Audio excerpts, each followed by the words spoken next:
York, a city surrounded by heritage, history and attractions. From a famous castle on a hill to a minster that's over 250 years old, where in 1984 a strike of lightning hit the south transept roof, causing a great fire. Now, like part 1 of York, I'm here visiting again to show you even more great places to visit in York. And what a better way to start is on the bar walls, so let's go. So the bar walls are 3.4 kilometres long, and what gets even better is they're absolutely free to come on. So the walls were mainly built in the 13th century, and it might take you a couple of hours to do the whole stretch, but it's a great way to view nearly the entire of York city centre. There are 4 main gates into the city from the city walls: Bootham Bar, Warmgate Bar, Monk Bar and Micklegate Bar.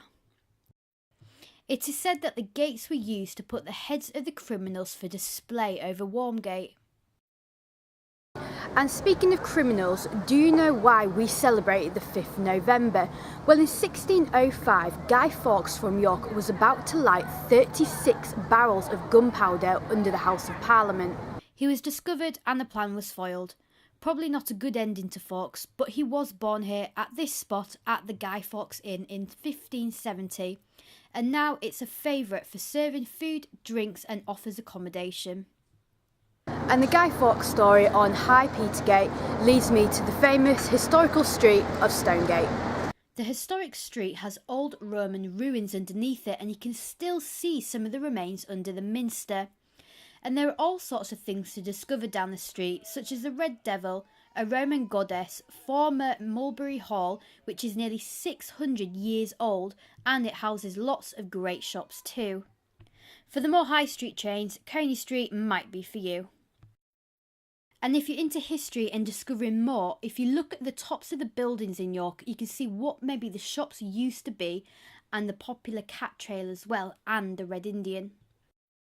York has plenty of museums to discover too, from the Castle Museum, the Yorkshire Museum, the National Railway Museum, the Jorvik Viking Centre, Richard III Experience and the Army Museum, just to name a few, and there's still lots to go at. And did you know the Merchant and Venture Hall was once a hospital? The Roman Bath Pub has a museum under the pub where tourists can see the old bathhouse that the Romans used, and you might even be able to spot a few coming out from time to time. And another great spot to see in York is the Shambles Market, who sell great fresh produce and local gifts and crafts. And there you have it, a city with lots to do, from bars, restaurants, clubs, attractions to history. Just a brief explanation why millions of people come to York every single year.